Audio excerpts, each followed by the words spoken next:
একটা সময় ছিল যে আমি বাজার যাওয়ার জন্য বরের সাথে খুব জিদ করতাম যে আমিও তোমার সাথে বাজার যাব। তো বর তখন আমাকে নিয়ে যেতে চাইতো না।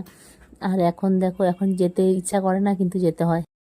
এখন বাজে 10:30, আমি বাজার করে নিয়ে এসেছি। এখন পর্যন্ত সকাল থেকে এক ফোঁটা জলও পড়েনি আমার পেটে। তো ঘুম থেকে উঠে ছেলেদেরকে স্কুল টুল পাঠিয়ে দিয়ে চলে গেছিলাম। তো কি কি বাজার করেছি সেটা অবশ্যই দেখাবো। আর আজকে একটু সারাদিনটা তোমাদের সাথে শেয়ার করব, কারণ আমি ভাবি যে ডেলি ব্লগ করব, কিন্তু কি দেবো ডেলি ডেলি আমি খুঁজে পাই না। তো আজকের দিনটাও একটু আমার কাছে স্পেশালি বলতে পারো, যেহেতু আজকে আমার বর আসবে।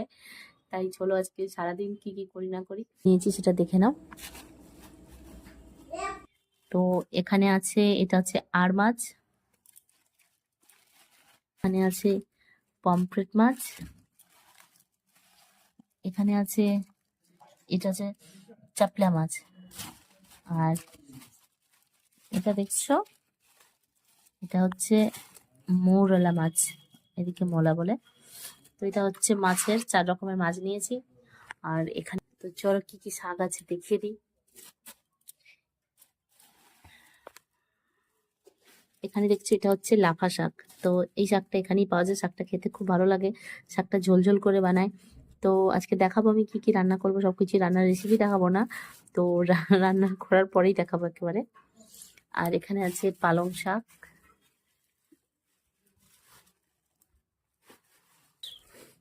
নিচে উচ্ছে আছে, কলমি শাক,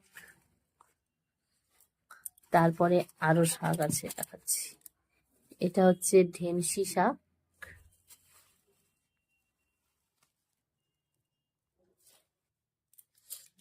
নিচে আছে এই যে মুলো শাক, তারপর এখানে আছে কফি টফি, উচ্ছে, বেগুন, শিম, আলু, পেঁয়াজ। তো অনেক কিছু বাজার করেছি। একটা সময় ছিল আমি কিছু কিনতে পারতাম না, বাজারে গেলে বরকে জিজ্ঞেস করে করে আমি মানে করতাম যখন প্রথম শুরু করি। তো এখন মোটামুটি শিখে গেছি আস্তে আস্তে বাজার করা। সময় হলে মানুষ সবকিছুই শিখে যায়, বলে না, সত্যি সেটা আমি আমার ক্ষেত্রে বুঝে গেছি। তো চলো যাই হোক, চলো এখন আগে আমি কিছু খাবো, তো তারপরে কাজ শুরু করবো। চলো সঙ্গে থাকো। ভাই, মেদিনীপুরের মানুষ মুড়ির প্রতি একটা আলাদাই টান থাকে। তো ছোটো যাই হোক, আমি নিয়ে নিয়েছিলাম চানাচুর মুড়ি। আর চানাচুর মুড়িটা খেতে তো অনেকটা টাইম লাগে, তাই আমি জল ঢেলে নিয়েছিলাম, কারণ যেহেতু হাতে সময়টা কম। আর এদিকে আমি ততক্ষণে খাওয়া দাওয়া করে মাছ টাছগুলো পরিষ্কার করে নিয়েছি, এদিকে শাকগুলো কেটে নিয়েছি। তো কি কি রান্না করব সেটা অবশ্যই দেখাবো। আর দুটো হচ্ছে শাক ভাজা, আর শাকের মানে ঝোল শাক, আর উচ্ছে ভাজা একটা বাকি, ওটা হচ্ছে। তো কি কি করেছি সেটা দেখো। এই ছোটো মাছটা রান্না করিনি, তাই বড় জন্য কয়টা ভাজা করে দিয়েছি। এদিকে মূলা শাক ভাজা করেছি, পমফ্রেট মাছটা ঝাল করেছি, ছোটো মাছ করেছি, আর মাছ করেছি, আর দুটো রান্না গ্যাসে হচ্ছে। তো ততক্ষণ মোটামুটি টাইম হয়ে গেছিলো। তো এখনো এদিকে দেখো কি অবস্থা হয়ে পড়ে আছে, মানে এখনো পরিষ্কার করার টাইম পাইনি। তো এখন এগুলো পরিষ্কার করব, তারপর চান টান করবো। তো চলো। তো ততক্ষণে আমার বড় ছেলে স্কুল থেকে চলে এসেছে, যেহেতু পরের দিন হাউস ড্রেস ছিল, তাই বললাম মেশিনের কাপড়টা দিয়ে দে, তো আমি যেহেতু মেশিনটা চালাবো। এদিকে ছোট ছেলেও ঢুকে যাবে, দুজনে মোটামুটি কিছুটা আগা পিছা টাইমে একসাথেই আসে। তো দুজনে ঘরে ঢোকার পরে তারপর ওদের ওদের পেছনে আমার চলে যায় বাকি, মানে দুপুরটা মানে কি 3-4টা অবধি, মানে দুজনের পিছনে আমাকে পড়েই থাকতে হয়, জানে যা। আর এই সেই যে স্কুলের ওর কি ফর্ম লাগবে সেটা নিয়ে বসে গেছে ও। আর এদিকে তারপরে তোমাদের দাদাভাই এসে গেছে। তো খাওয়া দাওয়া কমপ্লিট করে আমরা একটু রেস্ট নিয়ে নিয়েছিলাম। তো তারপরে যেহেতু আজকে আর জিমই যেতে পারছিলাম না, আজকে না মানে যেদিন ভিডিওটা করেছি, কি করব, এখন বরে ছিল নাইট ডিউটি। আর তো মেলায় যাব না জিম যাব আমি খুঁজেই পাচ্ছিলাম না। যদি জিম যাই তো ওদের রাগ রাগ করবে না, কিন্তু মনটা খারাপ হবে, তাই বললাম চলো একদিন বাদই দিই, আর কি করব। আর বরের সাথে মেলায় ঘুরতে যত মজাটাই আলাদা, যেহেতু মেলা আমাদের এখানে থাকে 15 দিন, কিন্তু বরের সাথে তো সব দিন যেতে পারবো না, তাই যেহেতু আজকে সময় পেয়েছি তাই ওটাই ঘুরে আসি। আর এই সবার সামনে না আসলে ক্যামেরা দিলে ভিডিও করতে আমি কেমন জানি কেমন লজ্জা লজ্জা লাগে। তো যতটুকু পেরেছি আমি ভিডিও করে নিয়েছি।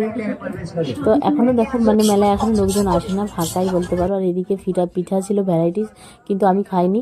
আর এদিকে ছোট ছেলে খাচ্ছে আমার ফুচকা, আর ওরা খাচ্ছে বাব্বেটা পিঠে। তো পরে দেখি লাস্টে আমার বর আমার জন্য ওইখান থেকে অল্প একটু বড় ছেলে হাতে পাঠিয়ে দিয়েছে। তো আমার খেতে তো ইচ্ছে করছিল, কিন্তু আমি এবার ভেবেছি আমার মুখটাকে আমি অবশ্যই কন্ট্রোল করার চেষ্টা করব। তো যাই হোক আস্তে আস্তে করতে পারছি। আর তারপরে গেছিলাম ভুতিয়া গুহা। বিশ্বাস করবো না, এত ভয় পেয়ে গেছিলাম, মানে জেনে শুনে ভয় পাচ্ছি, জানি কিছু নেই ভেতরে, তাও যেন ভয় পাচ্ছিলাম। তো তারপরে এখানে চলে আসলাম, এই হলো আমাদের ধামালাড্ডা, যেটা এখন আমাদের তোষার পাড়ে মানে উদ্বোধন হয়েছে কবে, আমি এখন পর্যন্ত যেতে পারিনি। তো মেলার মধ্যে যেহেতু স্টল দিয়েছে, তাই ওখানে গেছিলাম। ওই ভেতরে দেখো বং মিডিয়ার বাবা বসে আছে। তো বং মিডিয়ার সাথে এখনো পর্যন্ত মানে আমার দেখাই হলো না, দেখতেই পারিনি। তো চলো যাই হোক।